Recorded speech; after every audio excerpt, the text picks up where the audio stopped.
কাৰ্বি আংলং জিলাৰ বোকাজানত আছাৰ 29তম প্ৰতিষ্ঠা দিৱস উদযাপন। 29তম আছা প্ৰতিষ্ঠা দিৱসৰ লগত সংগতি ৰাখি হাইস্কুল শিক্ষান্ত পৰীক্ষাত সুখ্যাতিৰে উত্তীৰ্ণ হোৱা আদিবাসী ছাত্ৰ ছাত্ৰীসকলক সম্বৰ্ধনা জনোৱা হয়। 1996 চনৰ 2 জুলাই তাৰিখে আদিবাসী ৰক্তৰঞ্জিত ইতিহাসৰ কেঁচাতেজেৰে সদৌ অসম আদিবাসী ছাত্ৰ সন্থাৰ জন্ম হয়। বৈপ্লৱিক চিন্তা চেতনাৰে আদিবাসী জাতীয়তাবাদী ঐক্যবদ্ধ সংগ্ৰামৰ পোষকতাৰে প্ৰতিষ্ঠাপক সভাপতি হিচাপে স্বৰ্গীয় জাষ্টিন লাক্ৰাক আৰু সাধাৰণ সম্পাদক হিচাপে জোচেফ মিঞ্জক দায়িত্ব অৰ্পণ কৰি আছাৰ কৰ্মসূচী আগুৱাই নিয়ে।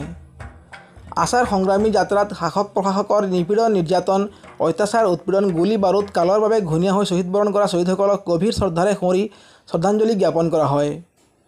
অনুষ্ঠানত সদৌ অসম আদিবাসী ছাত্ৰ সন্থাৰ কেন্দ্ৰীয় সমিতিৰ উপদেষ্টা অনিল টপ্প, ৰুবুল ভূমিজ, আছাৰ জিলা সমিতিৰ সভাপতি বিৰজু ভূঞা, সম্পাদক ৰাকেশ কুজুৰ, উদযাপন সমিতিৰ সভাপতি বিদ্যানাথ হেমব্ৰম, সম্পাদক মনোজ কুমাৰ সূৰ্যবংশী, কাৰ্বি আংলং জিলাৰ আদিবাসী ৰাইজ আৰু ছাত্ৰ ছাত্ৰীসকল উপস্থিত থাকে।